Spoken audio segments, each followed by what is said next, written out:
দেশে ভেনামি প্রজাতির চিংড়ি চাষ বাড়াতে ২০১৯ সাল থেকে ৪ বছর হয়েছে গবেষণা। পরীক্ষামূলক চাষে মিলেছে সফলতাও। তবে নানা শর্ত আর প্রতিবন্ধকতার বেড়াজালে সম্প্রসারণ হয়নি বাণিজ্যিক চাষ। রুদ্ধ হয়ে আছে রপ্তানির এক বিশাল বাজার।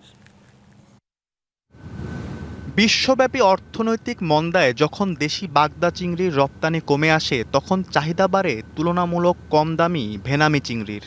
প্রতিযোগিতায় টিকে থাকতে তাই ২০১৯ সালে দেশে পরীক্ষামূলক এই প্রজাতি চাষের সিদ্ধান্ত নেয় সরকার। প্রাথমিকভাবে মেলে সফলতাও। প্রতি হেক্টরে বাগদার উৎপাদন যেখানে ৮ টন, সেখানে ভেনামি উৎপাদন হয় ২০ টন। পাশাপাশি ৬ মাসের জায়গায় ভেনামি আহরণ করা যায় মাত্র ৩ মাসেই।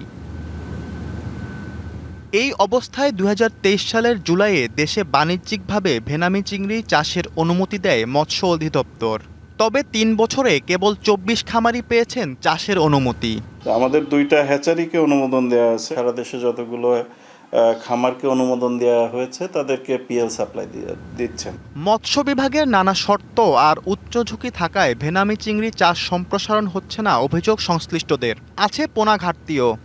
অনুমোদনের ধার না ধরে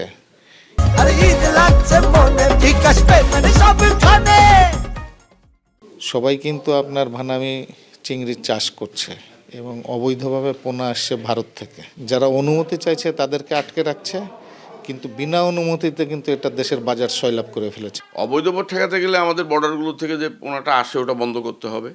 দ্বিতীয়ত আমাদের এখানে ভালো মানের পোনা উৎপাদন করলে, দাম কম পেলে তখন অবৈধটা বন্ধ হয়ে যাবে। তবে মৎস্য বিভাগের দাবি, ভেনামি চিংড়ি চাষে খামারিদের প্রয়োজনীয় সহায়তা দিয়ে যাচ্ছেন তারা।